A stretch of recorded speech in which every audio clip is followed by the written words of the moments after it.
Aw, snap. Looks like I'm out of kimchi. Barely any left. You know what that means?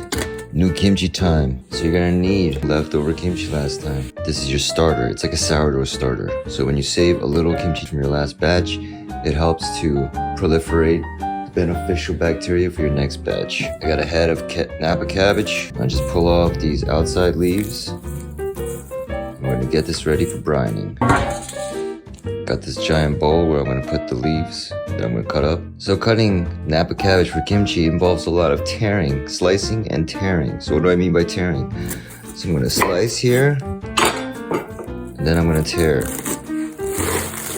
People like to tear because it creates nice rough edges, which helps absorb more of the kimchi juice and salt and brining and all that stuff. Slice, tear. I'm gonna cut it up into nice bite-sized pieces. Grab off these pieces because they're already thin. This I will slice in half. Tear together. So kimchi was made in Korea to preserve cabbage harvest over the winter. To make the food last longer, you would ferment it. And the fermentation would happen in clay pots, which were buried underground to keep it cold during the winter months, prevent it from spoiling. So burying food underground was a form of refrigeration. And you know, it's sort of like a poor person's way to preserve, but of course it ended up becoming very healthy, and now it's like a superfood. But the origins are always about survival. You don't have to be super precise. You can leave these nubs. They're not inedible. They kind of become a chunky cube. So why not waste those? Just cut off the very tip, throw those in as well, save those. That's worth eating, that's worth fermenting. You're also gonna need sea salt, garlic, ginger, scallions. These are carrots, by the way, yellow carrots, and some daikon radish. You can use Korean radish, it's a little better, just that I can only get daikon. We're also gonna have some sweet rice flour, which we will use to make a paste that will absorb all the ingredients, a little maple syrup. So I'm gonna also be using a bonus secret ingredient. I'll buy some organic celery because I don't use it all right away. Save it in the freezer. I'm gonna use half a stick of the frozen celery for this kimchi, part of the kimchi paste. That's gonna add a nice savory umami taste. So this is the secret ingredient of our vegan kimchi. Oh, and I almost forgot apples. Traditionally they use Korean pear, but apples are just a fine substitute for that. And gochugaru, red pepper flakes, fresh ground, so it's very rich in color. You can of course get this at any Asian market, but the fresh stuff from Korea usually costs like 3 to 4 times more. This was shipped here to the mail from the family member. And that's that red gold, you know what I'm saying? So I'm gonna make a brine. Brine the cabbage. Get some really nice clean water. Into the water, we're gonna add our salt. And stir the salt, let it absorb. Sea salt back into the water. Now that the sea salt is mostly absorbed, I'm gonna pour this over the cabbage. For brining, you wanna try to make sure most of it is immersed. And we can always flip it around as it's brining. And we're gonna let this brine for about 4 hours, 3 to 4 hours. You basically want this to brine until the point where the cabbage bends without breaking. Because right now, if I bend this too far, it's gonna snap. You can brine it for just 2 hours, up to 4 hours, but if you start brining it too much, then the cabbage will be way too salty. And don't worry, initially after we finish brining it will be a bit salty, but we're gonna rinse it, and then the salt flavor will diminish as it kind of reabsorbs into all the kimchi juice and stuff. So in the meantime, while we wait for the brining, you can set up the vegetables that will be part of the kimchi, and then the vegetables will be part of the slurry. 2 different things. And this will make more sense as we go along. For scallion, the white part goes into the slurry. The green part is going to be part of the vegetable mix. Green light parts here. This will be for the veg mix. This will be for the slurry. Garlic also will be for the slurry. And you don't have to mince it. You can just throw the cloves right in there. The celery, secret ingredient, will be in the slurry. So will the ginger. Great tip about ginger, don't use a peeler to peel it. Don't use a knife, use a little spoon. Spoon is the best way to get the skin off without losing too much ginger. And these little sections are usually where you'll find more dirt.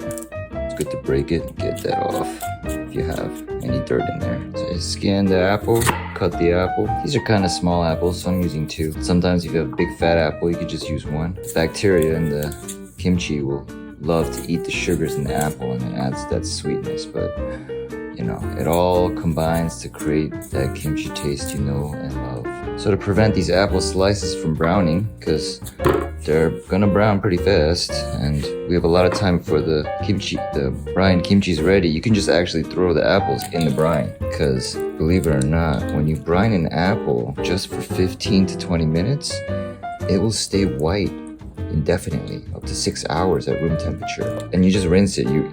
So if you ever have a party and you want to make a bunch of apple slices, you can just soak them in salt water, rinse them off, and they'll stay white at room temp for a long time. And your guests will be kind of amazed that the apples aren't going brown. All right, I'm gonna peel this radish, peel the carrots. The carrot and radish is gonna be julienne. So the julienne, I'm gonna cut a little slice off at the edge so it can hold flat better. You just lay it out like this, and you can just go straight down.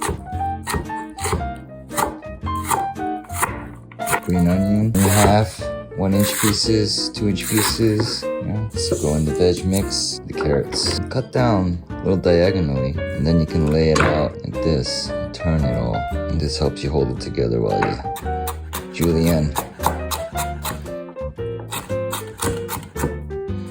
These brined apples, those will stay white for hours. All right, we're gonna make the rice paste with the sweet rice flour, and that paste is gonna help us combine a lot of the ingredients in this slurry. It's 2 cups of water, 1/4 cup of sweet rice flour.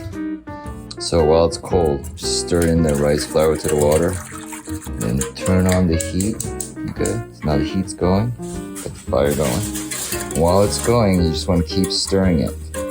Nothing, so it heats consistently, and you'll know when it's ready. So it's thin right now, but as you keep going, it's thickening up, super dense, kind of magical. Okay, it's about to happen. All right, now it's a paste. It's not watery anymore. You're gonna let this cool down to room temp.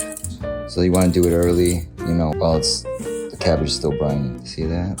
Nice thick. All right, the cabbage is almost ready for rinsing because the brining is about finished. It's been almost 4 hours. Now I'm gonna work on the slurry. So now we're gonna make the paste. Put in the vegetables for the paste, and the rice paste. A little bit of maple syrup, Korean red chili powder.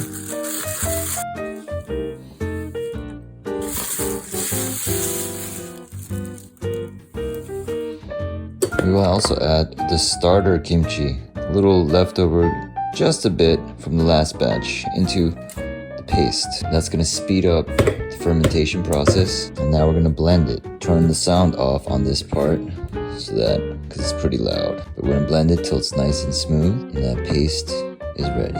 Now we're gonna mix the slurry with the chopped veggies. Okay, now you'll notice after about 4 hours, the cabbage is a lot more soft, but that's good when you can bend it and it won't snap. It's about where you wanna be at. I'm gonna rinse off most of this water. It's a little too salty. I'm gonna use some more fresh, clean water to soak the leaves a little in water without salt. Okay, so the Napa cabbage is now rinsed and drained. Squeeze a little bit to get rid of any excess moisture. We have the slurry with the veggie. We're gonna mix this here first. Now with the slurry and veg mixed, I'm gonna add this to this cabbage. Now time to just stir it all together. This process feels a little like kneading dough for bread. Okay, and that's pretty much it. Now to jar it.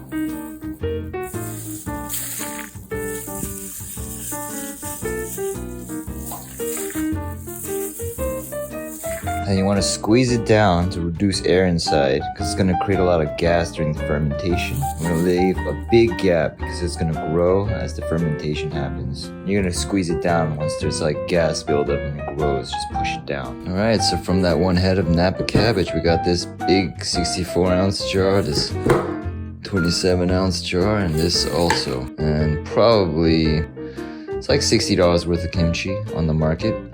But I just spent $30 in raw ingredients to make this. And it's vegan, which is hard to come by, and it's gonna taste pretty good. And once you're done, you're gonna wanna let this sit out for 1 day. Then you can put it right into the fridge. Letting it sit out for 1 day kind of helps jumpstart the fermentation process, but after that, you can just put it in the fridge. And then in 2 to 3 days, it will be perfectly ready to eat. And then after that, it can last indefinitely until you cook it for kimchi stew. So, hope you like that little tutorial. And yeah, make your own kimchi, because you can make it vegan, you can make it taste delicious, and it's gonna save you quite a bit of money, and it's really healthy for you.